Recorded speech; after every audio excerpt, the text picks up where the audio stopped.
You ever stop and wonder what actually makes your smartphone so incredibly smart? Or your computer so blazing fast? Well, for the last 50 years, the answer has always been Moore's Law. But not too long ago, that law was on the verge of being broken. All of our tech progress was about to slam into a wall. It was saved by what is, I think, the most complex, most expensive, and frankly most unbelievable machine ever built by humans. This is the story of that machine. So, to get a feel for what this machine really does, let's just try a little thought experiment. Imagine you're holding a laser pointer. Now someone fires a tiny target. We're talking the size of a single white blood cell, and it zips past you at 250 kilometers per hour. Your job? Hit it. I mean, that sounds completely impossible, right? Okay, but get this. This machine doesn't just do it once. It hits a brand new target 50,000 times, every single second. And it does this non-stop, 24/7. That just gives you an idea of the sheer scale we're dealing with here. And each time it scores a direct hit on one of these microscopic tin droplets, it heats it up to over 220,000 Kelvin. To put that in perspective, that is 40 times hotter than the surface of the sun. This machine is literally creating tiny microscopic supernovas inside a vacuum chamber. So out of the 50,000 shots it takes every second, how many do you think it misses? The answer is 0, not a single one. It has to be perfect, because what this machine is doing is the most delicate and precise printing job in the history of the world. So what is this impossible device? It's called an extreme ultraviolet lithography machine, or EUV for short. It's built by one single company in the Netherlands called ASML, and it was created to solve a problem that was threatening to bring the entire tech industry to a screeching halt. You see, for decades, the engine driving all of our progress was Moore's Law. And the idea is pretty simple. Every couple of years, we figure out how to cram twice as many transistors onto a microchip. This is what made everything smaller, faster, and way more powerful.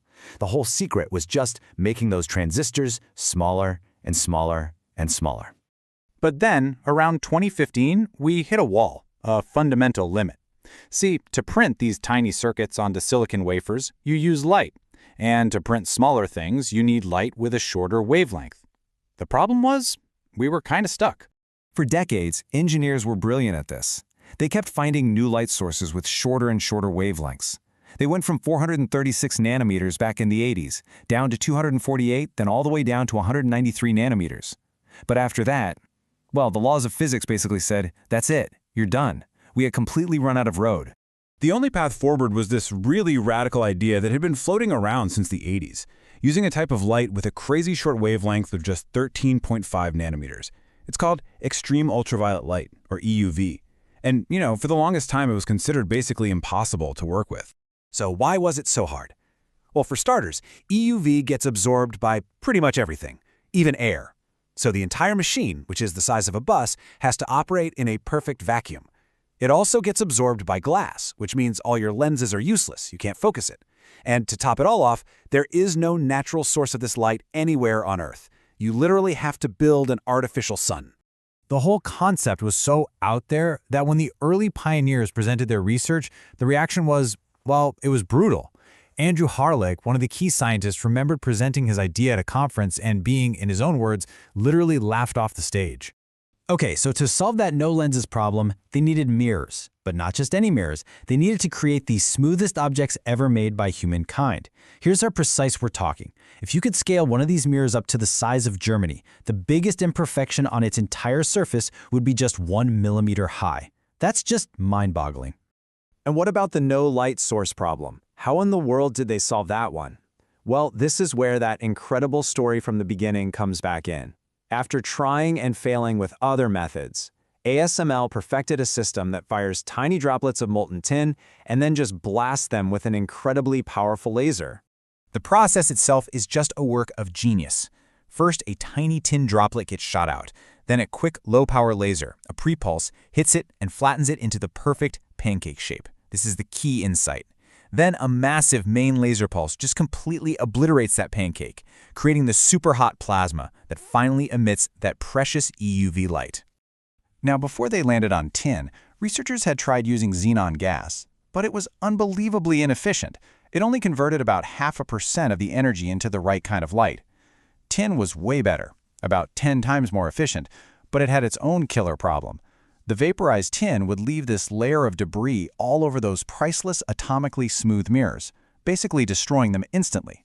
That pancake trick was the breakthrough that made it clean enough to actually work. So after 30 years of struggle, thousands of engineers, and billions of dollars in research, the impossible machine finally became a reality. And its specs are just as mind-bending as the physics that make it possible. Let's just start with the price. A single one of the newest high-end EUV machines costs a cool $400 million. Chip makers like Intel, Samsung, and TSMC are pretty much the only customers on the planet who can even think about buying one. And yeah, you don't just order one of these on Amazon.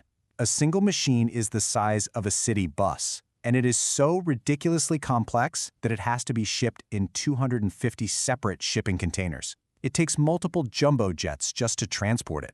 But I think the most impressive number of all is its precision.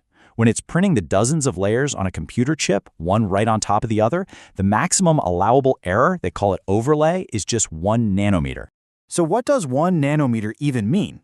It means the machine is stacking layers of complex circuits with a margin of error that is no wider than 5 silicon atoms. It's building our digital world, literally atom by atom. So why does any of this matter to you and me? Because this impossible technology is what allows for the powerful chips inside your phone, inside your laptop, and inside the servers that power the entire internet. Moore's Law is alive and well, all thanks to this one incredible machine. When you really think about it, this whole story is just an amazing testament to human ingenuity. It reminds me of that famous George Bernard Shaw quote, "The reasonable man adapts himself to the world. The unreasonable one persists in trying to adapt the world to himself." This machine exists because for decades, a handful of brilliant, completely unreasonable people just refused to believe that it was impossible. And because of them, all of us get to live in the future they imagined.